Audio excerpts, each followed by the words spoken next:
सुंदरपुर नगर में राजू नाम का एक लड़का रहता था। वह बहुत चतुर था। उसने बहुत सी कलाएं सीखी। उसे तीर चलाना आ गया, उसने नाव चलाना सीख लिया और बढ़िया से बढ़िया मकान बनाना भी सीख लिया। उसके बाद वह घर लौटा। अब तो मैं सब कुछ सीख गया हूँ। मैं जितने धन कमाना चाहता हूँ उतना कमा सकता हूँ।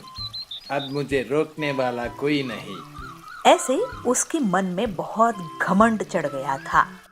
बड़े घमंड से वह सब लोगों से कहता, इस दुनिया में मेरे साथ मुकाबला करने के लिए कोई नहीं है। मैं सब कुछ जानता हूँ। उसी गांव में आचार्य जयसूर्या भी अपना डेरा लगाए हुए रहते हैं। तो वह इस बालक को देखते हैं और मन में सोचते हैं कि इसे शिक्षा देने की जरूरत है। उन्होंने एक बूढ़े का रूप बनाया और हाथ में भिक्षा पात्र लेकर उसके पास गए। भवती भिक्षां देहि। तो उस लड़के ने पूछा, तुम कौन हो और ये भिक्षाटन क्यों कर रहे हो? कोई ढंग का काम क्यों नहीं कर लेते? मुझे ही देख लो, मैं सब कुछ कर सकता हूँ। तो आचार्य ने कहा, मैं अपने मन को वश में रखने वाला एक आदमी हूँ। उनकी बात लड़के को कुछ समझ में नहीं आई। तो उसने कहा, उसका मतलब क्या है? किसी के भी मन को वश में कर लोगे? तो आचार्य कहते हैं, कोई आदमी तीर चलाना जानता है, कोई नाव खेना जानता है, कोई घर बनाना जानता है, लेकिन ज्ञानी आदमी अपने ऊपर शासन करना जानता है। वह लड़का आचार्य यह कहने पर भी कुछ नहीं समझ सका। उसने फिर पूछा, अपने ऊपर शासन करना क्या होता है? शासन तो राजा बनाते हैं और प्रजा पालन करते हैं। हंसते हुए आचार्य ने कहा, अगर कोई उसकी प्रशंसा करे तो वह खुशी से नहीं फूलता, निंदा करे तो दुखी नहीं होता। इस तरह उसका मन उसके वश में रहता है। ऐसा आदमी किसी चीज या हुनर का अभिमान नहीं करता। आचार्य की यह सब बातें सुनकर अपनी गलती की एहसास हो जाती है राजू को। तब राजू आचार्य को विनम्रता से नमस्कार करते हुए कहता है, गुरुवर्य, माफ कर दीजिए मुझे। मैं अपने हुनर को सराहने से ज्यादा घमंड कर रहा था। मेरी आंखें खोलने के लिए धन्यवाद। उस दिन के बाद राजू किसी के सामने अपने हुनर का डींगे नहीं मारता था और एक अच्छा और प्यार भरा इंसान होके अपनी जिंदगी बिताने लगा। एक गांव के जंगल में पीलू अपना ऑमलेट का ठेला चलाती थी। वो बहुत गरीब थी और उसका पति बंटी कबूतर मशीन रिपेयरिंग का काम करता था, लेकिन उनकी बहुत आमदनी नहीं होती थी। एक दिन बंटी जब कड़क सेठ के घर में मशीन रिपेयर कर रहा था, उसकी मशीन अचानक से और खराब हो गई। ये क्या किया तुमने बंटी? मेरी 50,000 की मशीन खराब कर दिया। अब इसका हर्जाना तुझे देना होगा। लेकिन सेठ जी, मैं 50,000 कहाँ से लाऊंगा? मैं बहुत ही गरीब हूँ। वो मैं नहीं जानता। तू मुझे पैसा लाके दे, नहीं तो मैं तुझे पुलिस के हवाले कर दूंगा। ऐसे ही उदास मन से बंटी अपने घर आता है और पूरी बात पीलू से कहता है। तो पीलू कहती है, ये तो हमारे घर बहुत बड़ी मुसीबत आ गई है। वैसे भी हमारा खर्चा बड़ी मुश्किल से चलता था, अब तो ऊपर से और ये 50,000 का नुकसान भरना पड़ेगा। मुझे तो बहुत डर लग रहा है। चलिए मैं किसी से उधार लेके आती हूँ। तो बंटी कहता है, मैं भी हरिया काका से कुछ रुपये उधार लाता हूँ। ऐसे कहकर दोनों पति पत्नी पैसे उधार लेने के लिए चले जाते हैं। बंटी और पीलू हरिया तोता के पास पहुँचते हैं। बंटी कहता है, हरिया काका, मुझे कुछ रुपये उधार चाहिए थे। बदले में मैं तुम्हारे यहाँ आधी सैलरी में काम कर लूँगा। तो हरिया कहता है, अरे तुम जैसे होनहार मैकेनिक को उधार की जरूरत कैसे पड़ गई? पीलू बोलती है, इन्हें अपने काम में बहुत बड़ा नुकसान हुआ है। हरिया काका, अगर हमें पैसे वापस नहीं किए तो बहुत बड़ी मुसीबत आ जाएगी। अब आप ही कुछ कीजिए। बंटी बोलता है, हाँ हरिया काका, हमारी थोड़ी मदद कर दीजिए, बदले में मैं आपके यहाँ काम कर लूँगा। हरिया बोलता है, अरे तुम लोग घबराओ मत, काम दाम में तो नफा नुकसान होता रहता है। वैसे तुम्हारा ऑमलेट का काम कैसे चल रहा है पीलू? पीलू बोलती है, मैं अकेले ज्यादा ऑमलेट नहीं बना सकती हूँ, तो बहुत कम आमदनी होती है। तो बंटी तुम्हारे लिए ऑमलेट बनाने की मशीन बना देगा, जिससे तुम तेजी से ऑमलेट बना सकोगी और तुम्हारा बहुत मुनाफा भी होगा। अरे ये आइडिया मुझे क्यों नहीं आया? हरिया काका, आपने तो हमारी मुसीबत ही हल कर दी। अब मैं आपकी मदद से पीलू के लिए ऑमलेट मशीन बना दूंगा। फिर थोड़े ही दिनों बाद बंटी पीलू की ऑमलेट बनाने की मशीन तैयार कर देता है और वो लोग मिलजुल कर ऑमलेट बनाने लगते हैं। जल्दी ही एक दिन कड़क सेठ उनकी दुकान में आता है। अरे वाह बंटी, तुमने तो ये नायाब मशीन बनाई है। ऐसी मशीन तो मैंने पहले कभी नहीं देखी और इसका स्वाद भी बहुत टेस्टी है। तो बंटी कहता है, कड़क सेठ जी, आपकी तारीफ का शुक्रिया। ये लीजिए 20,000 रुपये, बाकी मैं जल्द ही आपको लौटा दूंगा। ऐसे ही दोनों पति पत्नी की दुकान के सामने बहुत से ग्राहकों की भीड़ बढ़ जाती है। अरे बंटी भैया, ये तो गजब की मशीन बनाई है आपने। मुझे इस मशीन के 3 ऑमलेट दे दो। तो दूसरा ग्राहक कहता है, हाँ हाँ, कड़क सेठ भी तारीफ करके गए हैं। इसमें जरूर कोई न कोई खास बात होगी। मुझे 5 ऑमलेट देना। उनकी दुकान चलती देखकर कालू कौवा बहुत जलने लगता है।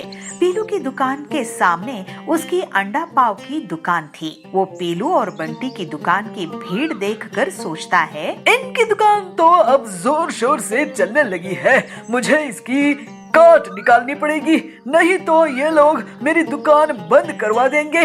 ये मशीन मैं चोरी कर लूंगा, उसके बाद ये लोग कड़क सेठ का उधार भी नहीं चुका पाएंगे, फिर तो इन्हें जंगल ही छोड़कर जाना पड़ेगा। कालू उसी रात को पीलू और बंटी के घर जाता है और खिड़की से चुपचाप झांक कर देखता है।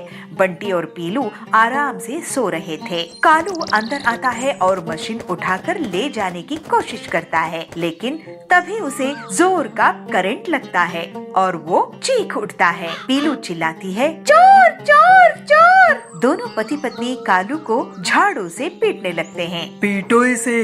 अरे ये तो कालू है। कालू भाई, आप हमारे इस मशीन के साथ क्या कर रहे थे? तो कालू कहता है, अरे मुझे पहले इस करंट से तो बचाओ। बंटी मशीन का प्लग निकालता है और कालू को करंट लगना बंद हो जाता है। हाय, मैं तो जल गया। मैं तुम्हारी मशीन चोरी करने वाला था बंटी, क्योंकि तुम्हारे ऑटोमेटिक ऑमलेट मशीन से मुझे बहुत नुकसान हो रहा था। अब तो मैं काम करने लायक ही नहीं रहा। तो पीलू कहती है, आपकी हालात देखकर मुझे बहुत बुरा लग रहा है। आप हमारे यहाँ काम करो, लेकिन वादा करो कि अब से धोखाधड़ी नहीं करोगे। कालू बंटी की दया देखकर उसे वादा करता है कि वो अब से पूरी ईमानदारी से काम करेगा। उसके बाद से बंटी और पीलू की ऑमलेट बनाने की मशीन से बहुत अच्छी कमाई होती है और वो लोग कड़क सेठ का उधार भी चुका देते हैं और हंसी खुशी रहने लगते हैं।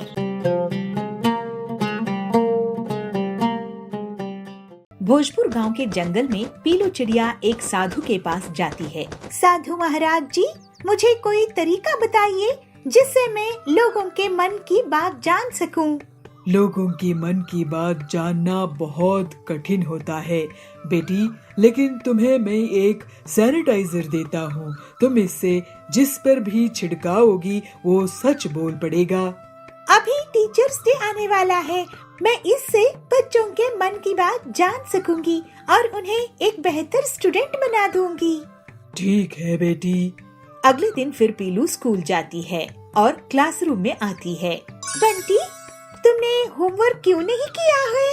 ओ ना मैडम जी, टीचर्स डे की तैयारी कर रहा था तो टाइम कैसे निकला पता ही नहीं चला। पीलू उस पर साधु का दिया हुआ सैनिटाइजर छिड़का देती है और वो सच बोलने लगता है। मैडम जी, मैं सो रहा था, मोबाइल में गेम खेल रहा था, होमवर्क करने का मन नहीं था और टीचर्स डे कब है मुझे पता ही नहीं। अब बोले ना असली बात। बंटी को पनिशमेंट मिलती है। कालू ये सब देखकर सोचता है, मैं ये सैनिटाइजर चुरा लूंगा। कालू पीलू के बैग से चुपचाप सैनिटाइजर चुरा लेता है। फिर वो मजे लेने लगता है। वाह भाई साहब, आपके बेटे को तो बहुत अच्छी नौकरी लगी है। कालू उस पर सैनिटाइजर छिड़का देता है। मेरा बेटा आपके बेटे से ज्यादा टैलेंटेड है। आपका बेटा रिश्वत देकर नौकरी में लगा है। अरे क्या बकवास कर रही हो? और कालू हंसता है। शाम में कालू पीलू और उसके पति जाबाज के घर के पास जाते हैं। क्यों जाबाज जी, आज भी आप घर लेट आए हो? कहाँ थे? वह एक दोस्त से मिलने अस्पताल गया था। कालू उस पर सैनिटाइजर छिड़का देता है। अरे मैं कोई अस्पताल नहीं गया था। तुम टीचर हो ना, तो तुम्हारी डांट से डर लगता है तो थोड़ा झूठ बोल दिया। मैं तो बार में गया था। हाँ, अभी मजाक चकाती हूँ तुमको। जाबाज की झाड़ू से पिटाई हो जाती है। ये देखकर कालू बहुत ही खुश होता है। तभी पीलू उससे सैनिटाइजर छीन लेती है और कालू को डांट लगती है। कालू, ये तुम स्टूडेंट्स के भले के लिए था, तुम्हारी मस्ती के लिए नहीं। अब तुम टीचर्स डे में 5 ऐसे लिख कर लाओगे। अगर कोई बहाना बनाए तो याद रखना, मेरे पास ये सच उगलने वाला सैनिटाइजर है। जी जी मैडम। ये सुनकर कालू वहाँ से भाग गया। अरे पीलू, ये साधु का दिया सैनिटाइजर इतना असरदार है, ये तुम इससे कड़क की मदद क्यों नहीं करती? सुना है वो एक बहुत बड़े चोर को पकड़कर लाया है, लेकिन वो पैसा कहाँ छुपाया है ये नहीं बता रहा है। मेरा भाई इंस्पेक्टर कड़क की भी मैं इसी सैनिटाइजर से मदद करती हूँ।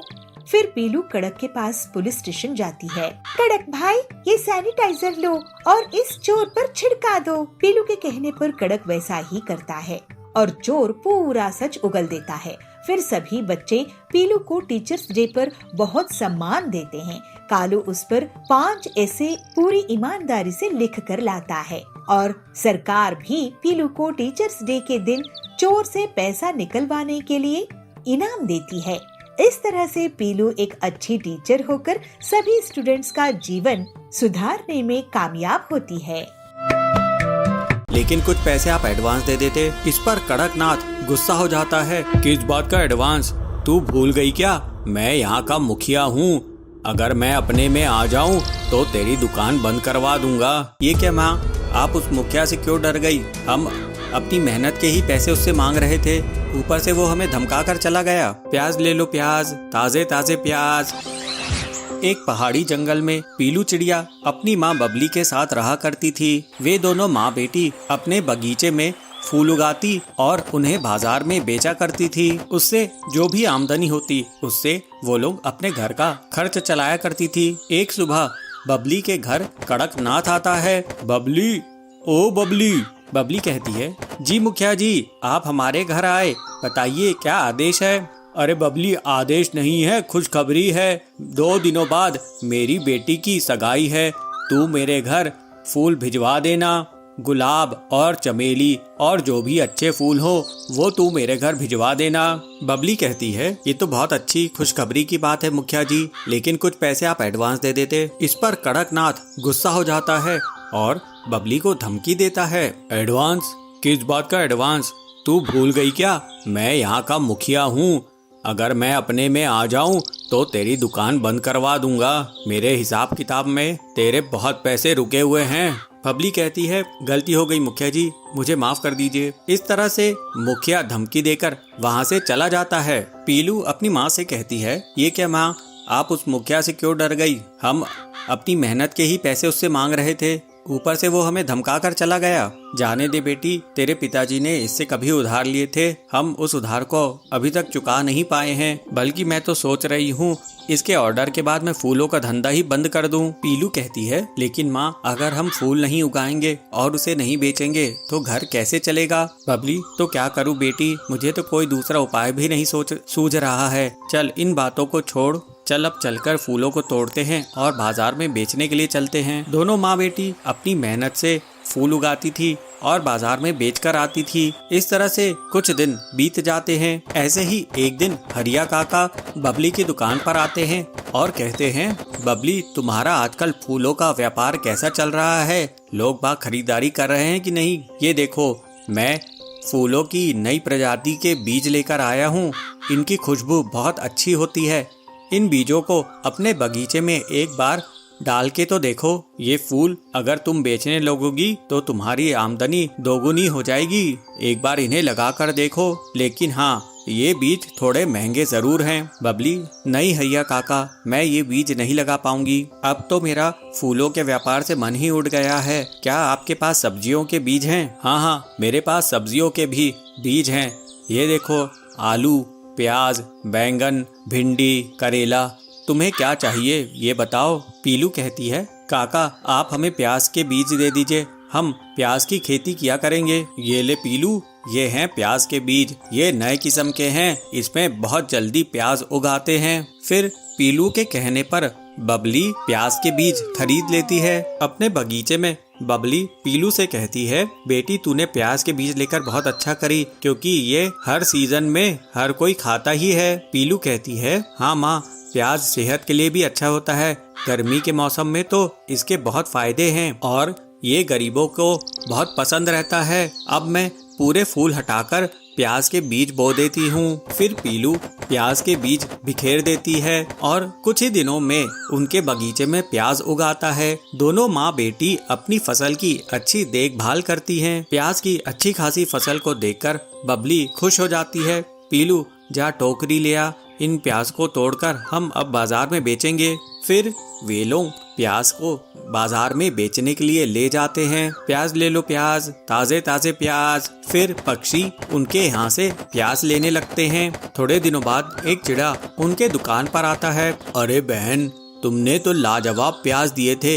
ऐसे प्याज तो मेरे रेस्टोरेंट में हिट हो गए हैं। अब तो लोग सिर्फ प्याज की ही सब्जी खाते हैं। एक काम करो, मुझे आप एक बोरी प्याज भरकर दे दो। मैं रोज आपसे एक बोरी प्याज लेकर जाया करूंगा। इस तरह से प्याज के इतने बड़े ऑर्डर से दोनों माँ बेटी बहुत खुश हो जाते हैं और अब वे लोग प्याज को ही बेचने लगते हैं। कुछ दिनों बाद उनके पास इतने पैसे आ जाते हैं कि वो कड़कनाथ के पूरी उधारी चुका सके और अपना जीवन हंसी खुशी बिताने लगते हैं। पूरे गांव में बबलू के बाइक ट्रैक्टर को लोग आश्चर्य से देख रहे थे और बबलू खेती करने लगता है। पीलू उस खेत में बीज बोने लगती है। बिलासपुर गांव के जंगल में पीलू और बबलू रहते थे। उनके बीच बहुत अच्छी समझदारी थी। दोनों हर सुख दुख में एक दूसरे का साथ देते थे। एक दिन पीलू अपने पति से कहती है, सुनिए जी, आज मंदिर चलते हैं। आपको वैसे भी टाइम नहीं मिलता है, आज मिला है तो हम मंदिर में दर्शन करके आएंगे। फिर मैं आपके लिए बढ़िया सी कॉफी बना दूंगी। ठीक है, अपनी बाइक में चलेंगे, तुम तैयार हो जाओ। फिर दोनों पति पत्नी बाइक में सवार होकर मंदिर में दर्शन के लिए चले जाते हैं। थोड़ी देर बाद वे लोग मंदिर में बैठे गरीबों को प्रसाद देते हैं और लौटने लगते हैं। सड़क में उनको एक ट्रक पीछे से टक्कर मार देता है और दोनों सड़क के किनारे गिर जाते हैं। उनकी गाड़ी टूट जाती है। आप ठीक तो है ना? पीलू बबलू से पूछती है। हाँ पीलू, मैं ठीक हूँ, तुम ठीक हो ना? ये तो गनीमत है कि हमारी जान बच गई। बबलू की बाइक को वहाँ खड़े लोग ट्रक के नीचे से निकालते हैं। बाइक पूरी तरह से टूट गई थी। फिर वो लोग एक ट्रैक्टर की मदद से टूटी हुई बाइक को अपने घर लेकर जाते हैं। मेरी इतनी मेहनत से कमाई हुई बाइक ऐसे ही टूट गई। इसी में मैं होम डिलीवरी का काम करता था। अब पता नहीं क्या होगा। बाइक का भी नुकसान हुआ और नौकरी का भी, और इस नुकसान की भरपाई कैसे होगी? आप चिंता मत करो जी, आपकी जान बच गई, ये मेरे लिए सबसे बड़ी बात है। आप दुखी मत हो। मेरे ख्याल से आप अपने मैकेनिक दोस्त हरिया से मिलो और उससे अपनी बाइक ठीक करवाओ। मुझे पक्का यकीन है कि आप बाइक ठीक करवा ही लोगे। ठीक है पीलू। अगले दिन बबलू सोचता है कि उनके पुरखों की जमीन उनके घर के पीछे है, जिसमें वो खेती कर सकता है, लेकिन उसके लिए ट्रैक्टर चाहिए। काश मेरे पास एक ट्रैक्टर होता तो मैं खेती कर लेता और फसल बेच के पैसे कमाता। फिर बबलू अपनी टूटी बाइक लेकर हरिया के पास जाता है। हरिया भाई, मेरे दोस्त, मेरी बाइक को ऐसा रिपेयर करना कि मैं गांव में सबसे तेज डिलीवरी बॉय बन जाऊं। अरे बाइक रिपेयर के लिए लायक नहीं है, इसमें तो बहुत बड़ा ज्यादा काम करना पड़ेगा। अरे भाई, अगर मेरे पास ट्रैक्टर होता तो मैं उससे खेती करता। अरे तो बाइक क्या रिपेयर करवा रहे हो? मैं तेरे लिए ट्रैक्टर बाइक ही बना दूंगा। जब बबलू बाइक ऑन करता है, फिर हरिया आसपास देखता है और एक ट्रैक्टर के टायर को बाइक में फिट कर देता है। साथ ही ट्रैक्टर के पीछे एक खुदाई का फावड़ा लगा देता है और इस तरह से बाइक एक जुगाड़ू ट्रैक्टर बन जाती है। ये देखकर बबलू बहुत हैरान हो जाता है। अरे इस बाइक को चालू करके देखो बबलू। जब बबलू बाइक ऑन करता है तो वो ट्रैक्टर की तरह शुरू होती है।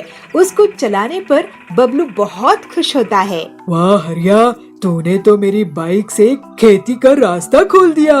फसल की पहली कमाई की पार्टी देना। फिर बबलू घर आता है। बबलू जी, आपकी बाइक तो ट्रैक्टर बन गई है। इससे तो बहुत अच्छी खेती होगी। पूरे गांव में बबलू के बाइक ट्रैक्टर को लोग आश्चर्य से देख रहे थे और बबलू खेती करने लगता है।